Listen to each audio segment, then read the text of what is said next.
Hello friends, academy में आप सभी का स्वागत है। आशा करता हूं आप लोग अच्छे होंगे, अपनी पढ़ाई और सेहत का ध्यान काफी अच्छे से रख रहे होंगे। मेरा नाम योगेंद्र है और मैं यहां पर आपको इकोनॉमिक्स पढ़ा रहा हूं।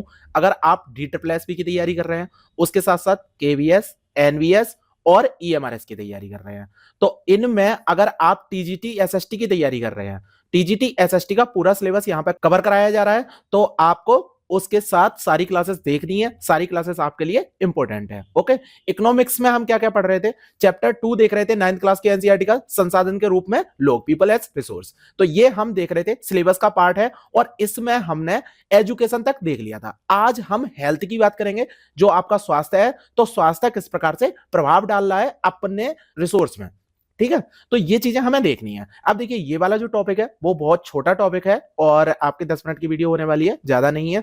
लेकिन इसके बाद जो बेरोजगारी का टॉपिक आएगा वो बहुत इंपॉर्टेंट टॉपिक है। इस वाले टॉपिक में मुश्किल से आपको 3 या 4 टॉपिक दिखाई देंगे जो आपके लाइन है, जो आपको पढ़ना है, इंपॉर्टेंट है, बाकी का नहीं है। बाकी का जो बेरोजगारी है उसमें बहुत इंपॉर्टेंट टॉपिक है, तो उस पर हम ध्यान देंगे। शुरुआत करते हैं अपने टॉपिक की। स्वास्थ्य।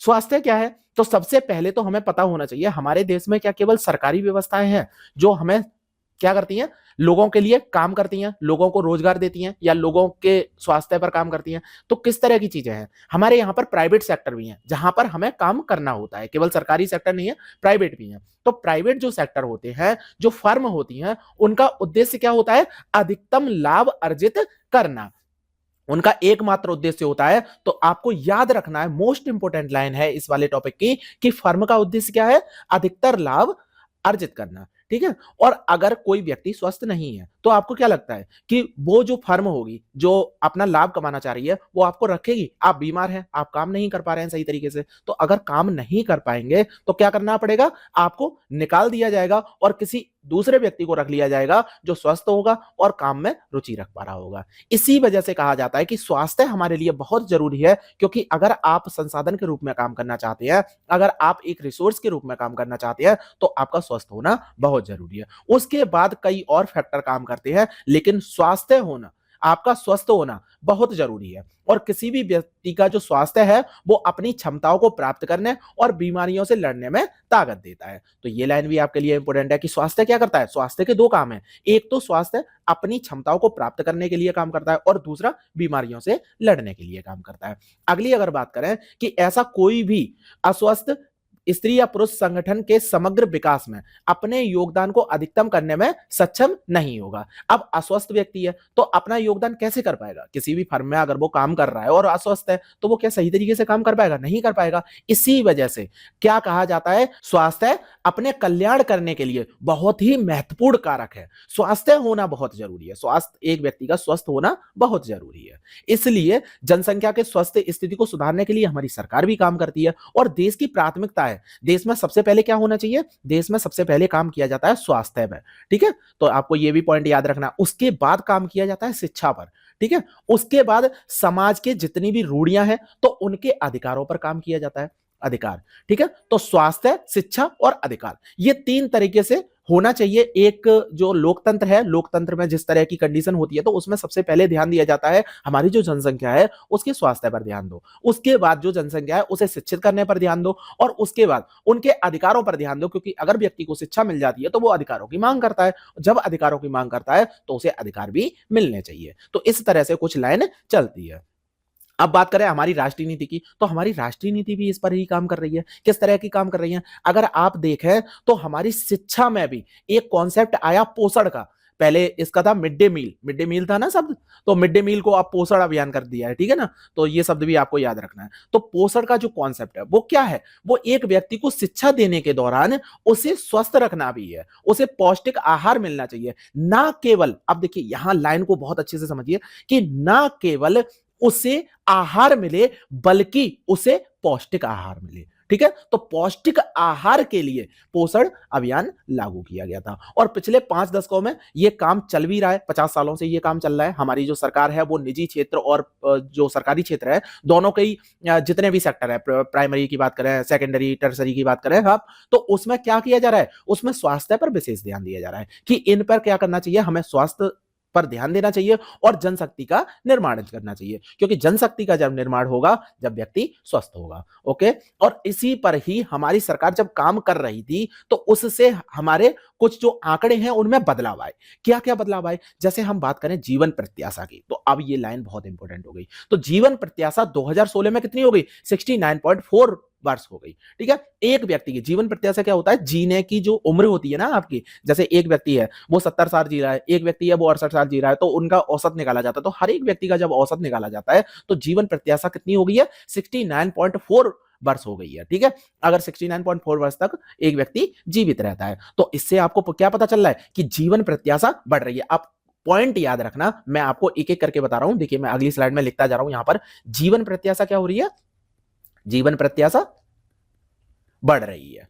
ठीक है, उसके बाद दूसरा कॉन्सेप्ट क्या आया? दूसरे कॉन्सेप्ट की बात करें तो जो शिशु मृत्यु दर है वो क्या हुई है? 1951 में 147 थी, 2020 में वो 36 पर गिर गई। तो शिशु मृत्यु दर कम हो रही है।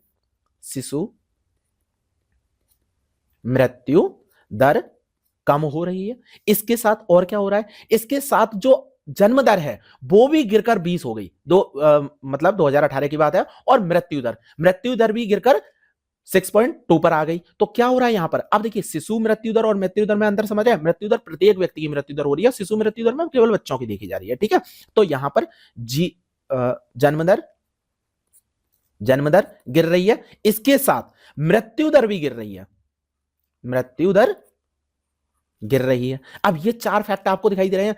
अगर आप ये देखेंगे कि जन्म दर बढ़ रही है, हमारी जनसंख्या बढ़ रही है, तो नहीं, जनसंख्या बढ़ रही है लेकिन जनसंख्या का औसत जो औसत होता है, जैसे एक साल में अगर किसी देश की जनसंख्या 1 लाख बढ़ गई, ठीक है, 1 लाख बढ़ गई और 1 लाख बढ़ गई, अब अगली जो जनसंख्या है वो अगले साल में कितनी बढ़ रही है? केवल 90,000 बढ़ रही है। तो जनसंख्या तो बढ़ रही है लेकिन जनसंख्या की जो दर है वो लगातार कम होती जा रही है। अगले में 8,000 ही बढ़ रही है केवल। ठीक है, 80,000 बढ़ रही है, 90,000 बढ़ी थी पहले, 1 लाख बढ़ी, फिर 90,000, फिर 80,000। देखो जन्म दर बढ़ती जा रही है, जन्म बढ़ता जा रहा है, मतलब जन्म होता जा रहा है, जनसंख्या बढ़ती जा रही है। तो इससे कॉन्सेप्ट समझ में आया कि जनसंख्या तो बढ़ रही है, जनसंख्या बढ़ रही है लेकिन जन्म दर कम हो रही है, उनकी बढ़ने की जो दर है वो कम हो रही है। तो ये कॉन्सेप्ट समझ में आया आपको? इसके साथ जो जीवन प्रत्याशा है, अब ये लाइन बहुत बहुत मोस्ट इंपॉर्टेंट है। मैंने बोला था ना जो 4 पॉइंट आएंगे केवल, तो इसमें से ये तीसरा पॉइंट आया कि जीवन प्रत्याशा में वृद्धि और शिशु देखभाल में सुधार देश के आत्मविश्वास को भावी प्रगति के साथ आंकने के लिए उपयोगी है। अब अगर आपसे पूछा जाए कि देश की अगर प्रगति की माप करनी है तो क्या देखना चाहिए आपको? सबसे पहले देखनी चाहिए जीवन प्रत्याशा। उस देश में जो लोग हैं उनकी जीने की इच्छा कितनी है, जीवन प्रत्याशा कितनी है, और शिशु देखभाल में सुधार कैसा हो रहा है उस देश का, तो उस पर निर्भर करता है। तो इन दोनों फैक्ट पर निर्भर करता है। ये पॉइंट आपको रटे हुए होने चाहिए। ओके, इसके बाद आयु में वृद्धि आत्मविश्वास के साथ जीवन के उत्तम गुणवत्ता का सूचक है। अब ये भी याद रखना है, अगर आपसे डायरेक्ट क्वेश्चन पूछा जाए कि आप ये बताइए indicator of a good quality of life क्या है? ये है इंक्रीज इन एज, आयु में वृद्धि। आयु में अगर आपकी वृद्धि हो रही है तो वो क्या है? आत्मविश्वास के साथ जीवन के उत्तम गुणवत्ता का सूचक है। तो इंडिकेटर आपको बहुत अच्छे से याद रखना है, ये भी लाइन इंपॉर्टेंट है। शिशुओं के संक्रमण की बात करें तो शिशुओं में संक्रमण होते हैं तो उनके लिए भी बात की जा रही है और उस पर माताओं पर विशेष ध्यान दिया जा रहा है। ठीक है, अगर माताओं की बात करें तो माताओं के साथ बच्चों की देखभाल और पोषण सुनिश्चित करने से शिशु मृत्यु दर घटती है। ठीक है, तो ये पॉइंट तो आपको पता ही है कि माताओं का, अगर देखो माताओं का ध्यान रखेंगे तो अगर कोई गर्भवती महिला है, ठीक है, उसके स्वास्थ्य पर ध्यान रखिए आप, उनको खान पान जो दे रहे हैं वो ध्यान रखिए, उनके आसपास का वातावरण अगर आप चेंज कर देंगे तो उससे जो पैदा होने वाला बच्चा है उस पर ऑटोमेटिकली पॉजिटिवली प्रभाव पड़ेगा। तो पॉजिटिव प्रभाव डालने के लिए क्या करना चाहिए? माताओं को पोषण करना चाहिए, माताओं को अच्छा पोषण देना चाहिए जिससे बच्चों का पोषण सुनिश्चित होगा और उनमें क्या आएगा? उनमें सुधार होगा, उनसे संक्रमण की रक्षा होगी। ये सारे फैक्ट आपको याद रखने हैं। अब एक आपकी सारणी है जिसमें आपको बताया गया है कि 2014 में देखिए कितने थे स्वास्थ्य केंद्र थे, 2015 में, 2019 में कितने हो गए। तो ये लगातार बढ़ते जा रहे हैं, हमारी सरकार इस पर लगातार काम करती जा रही है। अब देखिए एम्स की भी जो संख्या है वो लगातार बढ़ रही है, तो ये भी चीजें हैं। इसके बाद अगर बात करें कि क्या ये जो सुधार हो रहा है वो सभी जगह पर एक समान हो रहा है, तो सभी जगह पर एक समान नहीं हो रहा है। अनेक स्थान ऐसे हैं जहां पर कुछ लोगों के पास मौलिक सुविधाएं भी नहीं है। आप देखेंगे जो बस्तियां होती हैं जहां पर क्या है, अवैध बस्तियों की हम बात कर रहे हैं, अवैध बस्तियां किसके बारे में? अगर आप दिल्ली में रह रहे होंगे तो आप यमुना के किनारे जाइए। यमुना के किनारे आप जाएंगे तो आपने देखा होगा, आप पिछली साल की मैं बात कर रहा हूँ कि पिछली साल क्या हुआ, यमुना में बाढ़ आई तो लोग अपने जो जानवर हैं जिन्हें पाल रहे हैं, पशु हैं, और अपना पूरा परिवार और उसके साथ साथ जो ट्रैक्टर पे पूरा अपनी रख के चारपाई अरपाई लेके जा रहे हैं, सड़क के किनारे खड़े हुए हैं, वहां पर उन्होंने चारपाई डाल लिया, वहां पर रह रहे हैं। वो कौन है? वो लोग हैं जो एक ऐसी जगह पे रह रहे हैं, अवैध जगह पे रह रहे हैं, क्योंकि उनके पास क्या है, उनके पास सुविधाएं नहीं है, उनके पास रहने का स्थान नहीं है। तो उन्होंने क्या देखा, सरकार की खाली जगह पड़ी थी यमुना के किनारे, तो वहां पर बस गए। और उसके बाद क्या वहां स्वास्थ्य सुविधाएं होंगी? क्या वहां पर मेडिकल फैसिलिटीज होंगी? नहीं होंगी ना। क्यों? क्योंकि सरकार को तो ये पता ही नहीं है ना कि वहां पर लोग रहेंगे। जब लोग रहेंगे तो उसी जगह पर क्या किया जाता है, मेडिकल फैसिलिटीज दी जाती हैं। और ऐसे लोग जो गंदी बस्तियों में, मलिन बस्तियों में रहते हैं, वो कैसे होते हैं? वो पहले से ही, अगर आप समाज की बात करें तो शेड्यूल कास्ट, शेड्यूल ट्राइब, इस तरह के लोग होते हैं। और इस तरह के लोगों के पास स्वास्थ्य की सुविधाएं बहुत कम होती हैं। ये बात हम पहले ही बात कर चुके हैं कि समाज में जो बदलाव होता है, समाज की जो प्रक्रिया है, उसमें सबसे ऊपर मतलब सर्वड क्लास या ओबीसी क्लास की बात करें तो उनके पास सुविधाएं अधिक होती हैं, जबकि जो शेड्यूल कास्ट या शेड्यूल ट्राइब के लोग होते हैं उनके पास स्वास्थ्य सुविधाएं बहुत कम होती हैं। इसमें ही अगर बात करें, भारत में जो कुल 542 मेडिकल कॉलेज हैं और 313 डेंटल कॉलेज हैं, ठीक है। और अगर राज्यों की बात करें तो ये लाइन आपके लिए फिर इंपॉर्टेंट हो जाती है कि केवल 4 राज्य हैं। कौन कौन से राज्य हैं? आंध्र प्रदेश, कर्नाटक, महाराष्ट्र और तमिलनाडु। ये 4 राज्य हैं, यहां पर अधिक मेडिकल कॉलेज हैं। बाकी के जितने भी राज्य हैं वहां पर मेडिकल कॉलेज बहुत कम है। यहां तक कि उत्तर प्रदेश की आप बात करें, जहां पर बहुत अधिक जनसंख्या है, मेडिकल कॉलेज इतने नहीं है, वहां पर फैसिलिटीज नहीं है। अगर कोई व्यक्ति उत्तर प्रदेश में बीमार पड़ता है तो कहां जाते हैं? आपको पता होगा कहां जाते हैं, किस तरह से जाते हैं। तो ये चीजें हैं। इन चीजों को ही बदलने के लिए, इन चीजों को ही सुधार करने के लिए सरकार को आगे बढ़ना चाहिए और इन पर काम करना चाहिए। क्योंकि जब तक व्यक्ति स्वस्थ नहीं होगा तब तक जीवन प्रत्याशा नहीं बढ़ेगी, और जीवन प्रत्याशा नहीं बढ़ेगी, आयु नहीं बढ़ेगी। और आयु में वृद्धि किस चीज का सूचक है? वो है आपके जीवन की उत्तम गुणवत्ता का सूचक है। ठीक है, तो ये चीजें आपको याद रखनी है। आज के लेक्चर में बस इतना ही है, ज्यादा नहीं है। मैंने पहले ही बताया था कि कुछ भी नहीं है, क्योंकि क्या है, देखिए, जब आप 10th का चैप्टर पढ़ेंगे ना, तो 10th में इस चीज को, जीवन प्रत्याशा, आयु वर्ग, तो ये सारी चीजें जब सरकार काम कर रही है किस पर? भोजन पर काम करेगी, तो पोषण के जो सारी चीजें बताएंगे, कॉन्सेप्ट बताएंगे, तो उससे ये रिलेट है। अभी 9th के चैप्टर में बस इतना ही दिया हुआ है, ये नहीं है। तो ये मत सोचना कि स्वास्थ्य का टॉपिक आपका खत्म हो गया है। स्वास्थ्य का टॉपिक 10th क्लास में आपका फिर से स्टार्ट होगा, और 10th क्लास के जो 2 चैप्टर हैं वो सीधे सीधे इसी पर ही निर्भर करते हैं। तो अब समझ में आया। बाकी का आज के लेक्चर में बस इतना ही है। लेक्चर पसंद आया तो लाइक करिए, लोगों के साथ शेयर कीजिए और बने रहिए। सारी क्लासेस आपको देखनी है। जो भी क्लासेस आपके लिए इंपॉर्टेंट नहीं है वो मैं आपको बता देता हूं, और जो इंपॉर्टेंट है वो आपको बता देता हूं। तो ये आपको ध्यान रखना है कि आपको पढ़ना कितना है, किस तरह से पढ़ना है। अब देखिए, थोड़ा सा, अब लेक्चर ही छोटा है तो थोड़ी सी बात कर लेते हैं कि जैसे लोगों को एंजाइटी हो रही है। बहुत से लोग हैं जो ये कह रहे हैं कि सर डेट नहीं आ रही है, अभी एग्जाम की डेट नहीं आ रही है। भाई, एग्जाम की डेट की आप वेट मत करो, क्योंकि अगर आपकी एग्जाम की डेट बढ़ रही है तो एग्जाम की डेट केवल आपके लिए नहीं बढ़ रही है, सभी लोगों के लिए बढ़ रही है। कुछ लोगों की प्रॉब्लम्स क्या है, कुछ लोगों को दिक्कत आ रही है कि उनकी कंटिन्यूटी नहीं बन रही है। अब कंटिन्यूटी बनाने के लिए आप क्या करिए, देखिए, पहले हम क्या करते हैं, एक दिन में 8-8 घंटे पढ़ते हैं। ठीक है, 8-8 घंटे पढ़ते हैं, फिर उसके बाद फिर 7 पे आ जाते हैं, फिर 6 पे आ जाते हैं, 5-4 घंटे ही पढ़ रहे हैं, फिर कुछ दिन गैप ही कर लेते हैं हम। ये नहीं करना है हमें। हमें क्या करना है, हमारे जो हमारी सफलता का सबसे महत्वपूर्ण पॉइंट होता है वो क्या होता है? कंटिन्यूटी। तो कंटिन्यूटी आपको रखनी है। मैंने नहीं कहा आपसे कि आप 8 घंटे पढ़ो, मैं कह रहा हूं आप केवल 6 घंटे पढ़ो। ठीक है, 6 घंटे, लेकिन ये 6 घंटे आपको डेली पढ़ना है 6 दिन तक, और 7वें दिन आप पूरा रेस्ट लीजिए, आप एक पेपर सेट लगाइए, बात खत्म। कुछ और नहीं करना। डेली आपको नहीं करना है, डेली आपको पढ़ना है या इतना पढ़ना है, पूरा सिलेबस कवर करना है, नहीं नहीं नहीं, इतना मत करिए। आप क्या करिए, कुछ भी नया उठा के पढ़ना शुरू किया करिए। ठीक है, ऐसा मत करिए कि जैसे आपने हिस्ट्री पढ़ना शुरू किया, अब हिस्ट्री में आपको प्रॉब्लम होने लगी तो हिस्ट्री को छोड़िए, वहीं पर छोड़िए, चैप्टर को वहीं पर खत्म करिए। लेकिन हाँ, जब तक चैप्टर ना खत्म हो जाए तब तक नहीं छोड़ना है, चैप्टर को खत्म करिए। फिर उसके बाद पॉलिटी उठा लीजिए। पॉलिटी में अगर थोड़ी सी प्रॉब्लम आ रही है तो पॉलिटी को वहीं पर छोड़िए और इकोनॉमिक्स उठा लीजिए।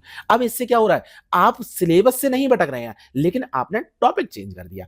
अब क्या है कि लोग ये भी करते हैं कि जैसे आपने क्या किया, आपने मेरी क्लासेस देखना शुरू की, उसके बाद आप यूट्यूब पर किसी और की क्लासेस भी देख रहे हैं, उसके बाद आपने क्या किया, आपने एक बुक पढ़ना शुरू की, एनसीईआरटी शुरू की। इन एनसीईआरटी पढ़ने के बाद आपने क्या किया, एनसीईआरटी के बाद कोई ऑथेंटिक बुक उठाई, वो भी पढ़ना शुरू कर दी। उसके बाद आपका टेलीग्राम पर कोई पीडीएफ आई, वो पढ़ना शुरू की। देखिए ये मत करिए।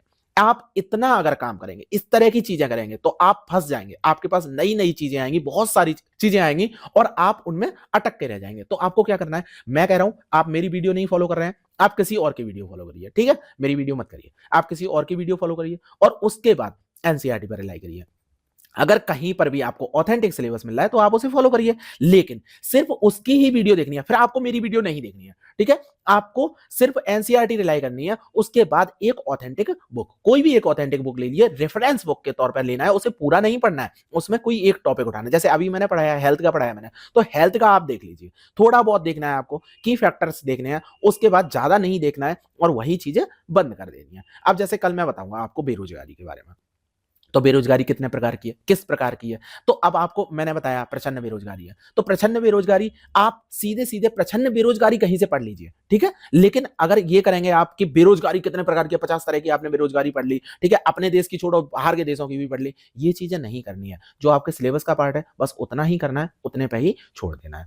तो आप समझ में आया, बस आज इतना ही करते हैं, क्योंकि लेक्चर भी छोटा था और थोड़ा सा कमेंट आ रहे थे, तो उसमें भी मैंने देखा कि लोगों को प्रॉब्लम हो रही है, डेट नहीं आ रही है, अभी सर क्या करें, समझ में नहीं आ रहा है, लेट तो नहीं हो रहा है एग्जाम बहुत, और देखिए काफी लेट हो रहा है, DSSS का एग्जाम काफी लेट हो रहा है और इसके लिए हम लोग कुछ नहीं कर सकते। हमारे हाथ में क्या है, हमारे हाथ में कुछ भी नहीं है सिवाय तैयारी करने के। अब हम वो लोग तो है नहीं है कि धरना देने चल देंगे या फिर कुछ और करेंगे, सरकार के अगेंस्ट खड़े हो जाएंगे, ये चीजें नहीं करनी है। इन चीजों से क्या होगा, आपका ही टाइम खराब होगा। आपको पता है एग्जाम तो होगा ही होगा। अब देखिए एग्जाम नहीं होगा, एग्जाम सरकार कह रहे हैं एग्जाम नहीं हो रहा है, आपका फॉर्म भर दिया है लेकिन एग्जाम नहीं हो रहा है, तब आपको इस तरह के काम करने हैं, लेकिन अभी नहीं करने हैं। अभी तो सरकार ने भी नहीं बोला ना कि एग्जाम नहीं होगा, एग्जाम तो होगा, कभी ना कभी एग्जाम होगा, तब तक आप तैयारी करिए। हमने 100 डेज का प्लान बनाया है, 100 डेज में आपको खींच तान के आपका मार्च तक आपका सिलेबस ही खत्म हो पा रहा है। अब आप सोचिए कि आपका एग्जाम मार्च में हो जाए, क्या आप तैयार होंगे उस चीज के लिए? नहीं हो पाएंगे ना। इसी वजह से मैं कह रहा हूं कि आपको एक बार ये देखना चाहिए कि सिलेबस कितना है और हम कवर कब तक कर पा रहे हैं। अगर हम कवर ही नहीं कर पाए और एग्जाम की डेट आ गई जल्दी, फिर आप क्या करेंगे? और चीजों पर ध्यान मत दीजिए, पढ़ाई पर ध्यान दीजिए और अपने स्वास्थ्य पर ध्यान दीजिए। ओके, तो आज के लेक्चर में इतना ही। Thank you very much.